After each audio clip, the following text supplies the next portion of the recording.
Hi all, my name is Shannon Amundson and I am the Director of Financial Aid here at Colorado College. I've been here 4 years, but I've been in higher ed for over 20. I love what I do. Nobody grows up and says I'm going to be the financial aid director. That was certainly not the career path I thought I was going to take as a child, but financial aid got me through college. Without financial aid, I wouldn't be where I am. Every single person in my office has used financial aid to get through college or to put their kids through college. We're here. We want to be here to help. That's why we went into this profession. And so please know that you can reach out to us. The goal of today's conversation is to give you some highlights, things you may not know to ask. And so we want to make sure to offer you that information in a way that's easy for you to go back and listen again if that works out easier for you. So we're going to talk about things you need to know before you arrive, things that you probably need to know when you get here, and then things for your time here at CC. Maybe it's not as important right away, but we want to at least plant the seeds so you can start thinking about it during your time. Okay? That's our agenda today. This is going to be a bit longer video than many of the ones that you've gotten because there's just so much information. So if you look at the bottom, there's going to be some tags there for you to forward from things you need to know before you get here, things for the future. Whatever interests you at the time, you can always come back and check into the other pieces later. So things you need to know before you get here. Billing is going to happen in early August. Those bills are going to be emailed to the students. There is no paper copy that goes out. And the student is going to be able to log into their billing site and they're going to be able to give their parents access. Whoever they want to have access. That can be parents, it can be a grandparent, whatever works for the family, whoever's managing that and helping the student can be granted access. It is the student who's the driver on that though. So be sure to talk to your student. If you want to get those emails in the future and you want to be included as a parent, your student's going to need to give you access. So students, make sure that you've talked to your parents about what they expect. Some of our students get here and say, well, I just thought my parents would get it because they're in my record. That's not how it works. You do have to give them specific billing access. Those bills that come out in August are going to show all of your financial aid as estimated. If there is no estimated aid on your package, on your bill, it's because we're missing paperwork. You can check your admission portal. Your checklist should be updated and should show what you're missing, or you can contact our office. We're happy to tell you what paperwork we're missing. That's the only reason you wouldn't have any aid on your bill. So if you get your bill in August, there's no aid, make sure to check your checklist and then check with our office if you can't determine what it is you're missing. We're here to help. We want to make sure to do that. Your financial aid is going to disperse the first week of class. We do need you to come to campus and we need you to attend class before that aid is going to hit your bill. So if you're wondering when that estimated aid becomes real aid, that's when it happens. There's nothing you need to do for that other than to do your check-in. You're going to get an email as a student that says, hey, it's time to check in. There's a lot of federal requirements, making sure your address is correct, lots of different things like that, but it's all done online. It's not complicated. It usually takes, I think, 5 minutes for students. Once you've done that check-in and the first day of class happens and you're sitting in class, your aid will hit your bill. So know that that's going to happen. There's nothing you need to stress about there as long as you follow up with your email. On that note, please note that CC is predominantly email. That's how we're going to communicate as offices. I tell students all the time, none of you want me on Snapchat. I'm not that entertaining. And so you don't want me accessing you that way. So email is how we do that. So your CC email is going to be really important. And I know that for this generation, email is not as important. I'm old, I get it. But it is super important for you to make sure you're checking that CC email at least a few times a week because that's how we're going to contact you. It's how your bill is going to go. It's how all your financial aid conversation is going to happen, okay? So make sure you're checking that. Student loans. This is a question we're going to get in the summer and a question you and your family should be having a conversation about. I know that the public media has said that student loans are awful and that no student should be trying to borrow. I get it. Most of those articles are about private student loans, predatory lending. There's a whole conversation we could have about that that's way too long for this video. But what I will tell you is that CC is not currently a no-loan school. We do not require that students borrow any loans other than their federal loans. So we're not asking students to go into private loans and all of that includes. But keep in mind, if your family says, you know what, we don't want loans, we're not going to do that. That's cool. That's totally up to you. But what that means is your family's going to need to come up with that cost in a different way, whether that's payments from your summer work, whether that's outside scholarships, whether that's parents increasing how much they pay each month. Totally up to you as a family, but CC won't take away the loans and replace it with grant. So just make sure that you've had that conversation as a family about what that plan is. Things to know for when you arrive. So books here at CC are going to be a little different than what you may be used to if you have another sibling who didn't study on the block plan. Books are going to be bought every month. So it's a little bit different than walking into the bookstore in August and dropping $400, right, of your summer earnings all at once. Typically, you're going to spend, it really depends on your major. I have some students who spend $100 a block because they're getting brand new science textbooks every month. I have other students who are reading English novels that are 100 years old that they can find for free online.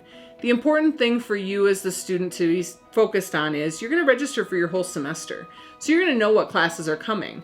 Look ahead. Try to find those books online. Try to find them as a rental if it's not a class that you want to keep a book for the rest of your life. It's important for you to try to find those savings where you can. You don't have to buy your books from the bookstore. It's here, and it's an option if it's more convenient for you to do that. But know that you can plan ahead and try to find some cost savings there. The other thing that you're going to want to know when you arrive is that grants that help you pay for your room and board are considered taxable income. So, and that income goes to the student, not to the parent. Even if the parent claims the student on their tax return, this is student income. So you should work with a CPA or an accountant that you trust. Talk to them about what that's going to look like for you as a family. You are going to, at the end of the year, get a 1098-T. And on that 1098-T, it's going to show the amount of tuition that we charged for the calendar year, as well as the amount of grants. If those grants are less than tuition, then maybe your parents or whoever's claiming you can claim an education credit for part of that expense. If the grants are higher than tuition, then the student has likely income to claim. So it's important to just plan for that, know that that's going to come up. For many students, they may not owe much, they may not owe anything. It really just depends, but you need to make sure and work with an accountant to file that tax return at the end of the year. CC is not in a position, unfortunately. There's nobody in my office with a CPA who's really qualified to do that. We can kind of talk you through what it might look like, but we're not going to be able to do the taxes for you. So just something to keep in mind as you're looking ahead for what that's going to look like. And now things that you should think about during your future here at CC. Things that you're going to have an opportunity to explore and really look at. So first thing, financial aid is based on your attendance in class and your enrollment and your grades.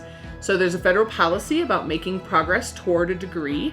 It seems really weird for me to say that you have to attend class, but it is a requirement, and aid is determined on that. So if you're having a month whether that's a mental health issue, a physical health issue, whatever it is, something happens in your family and you need to take a block off, make sure and work with us on that in the registrar's office and student accounts.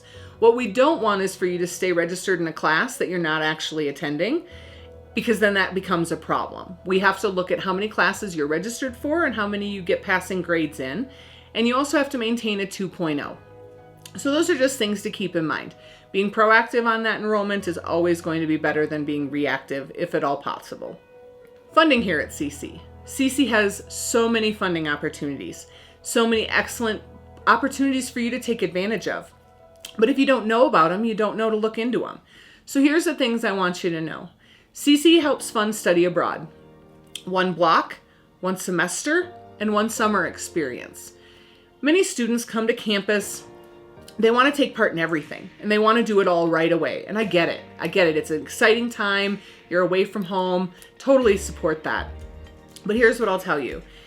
Many students who study abroad their first year find that by sophomore or junior year, they've really picked a major, they've found their passion, but they've already used their funding for their study abroad opportunity. And now that really awesome English class that's overseas in Europe, they're not able to afford because they used their funding.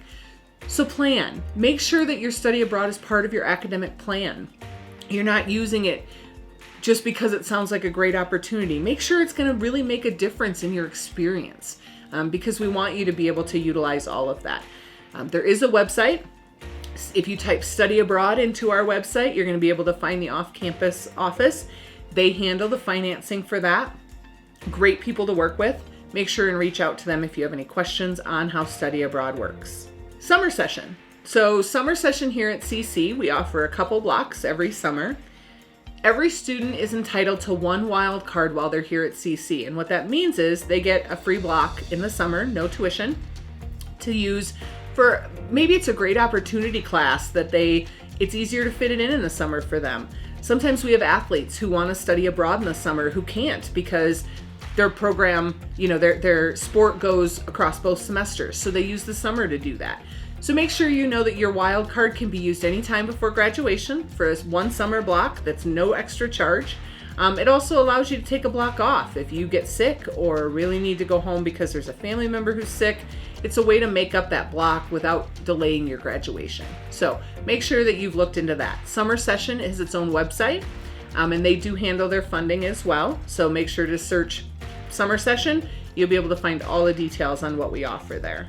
Speaking of websites, there is a funding opportunities website. If you type funding opportunities into the website online, you're going to find a whole page. It talks about venture grants, it talks about emergency funding, it talks about different endowed funds that you can use for projects to make the campus or the country a better place. We brought it all into one place so that students don't have to know who to ask. They just need to know to go online and search. We want you to have the opportunity to do all of the things that we offer and use every opportunity that you have in your 4 years here at CC. So make sure, search funding opportunities. If we learn about more websites, we will certainly update them on that website. So it's a living document. Make sure that you check it often. We don't profess to be perfect, but we are learning every day. And so we do update it as we can. Student employment is a great opportunity here at CC. About 50%, a little more than that, study here on work here on campus while they're studying. Those jobs are everything from the sports center to the library to research to working in the financial aid office. This was my work study job. It's how I got into this field. And so it's a great way to build your resume and build mentors. I'm still super close to the people I worked with all those years ago, and they were really great helping me find my first job. So I really strongly encourage students to work, even if it's only a few hours. Your work study award, if you have one on your package, only averages about 5 to 8 hours a week. We're not asking for a huge time commitment, but I do think you'll find the payoff is pretty astronomical in regards to your future and mentors and references and all of those things. So student employment here on campus, usually we have a job fair in the fall. If that job fair can't happen, we will offer an email will be sent out about online job applications through a program called Handshake. It's available through Single Sign-On. You'll be able to find that online in the Single Sign-On page. Here's what I'll say. Have a resume ready. Apply to as many jobs as interest you. Be ready to do interviews. Be ready, if we do have a job fair on campus, to come to that job fair dressed to impress, right? You're applying for a job. And so we want to make sure you've got all the right skills and all the right opportunities to apply in the best way that you can. So be sure to be watching the student employment page. And like I said, email, we'll send it out as soon as we've determined which way we're going to be able to offer those job openings to our first year students. That's what I have for you today. I hope that you have found it informative and useful. Our goal here is to be able to give you all the information you could possibly need. We're here via email, financialaid@coloradocollege.edu. We are currently here by phone, but it's pretty limited, so I recommend email. If you email that inbox, there are 7 of us in the office. It may come to me. You may hear directly from me. I answer a lot of emails for students just because I'm the director. We're all in this together. So if you have questions that are specifically for me, I'm happy to answer them. Otherwise, the other people in my office are great as well, and we will be sure to get back to you. I know there's going to be some links to the websites I've talked about, so be sure to check those out while you're home and you have the time to do that. And I hope you have a great day and that this video was useful for you. Enjoy!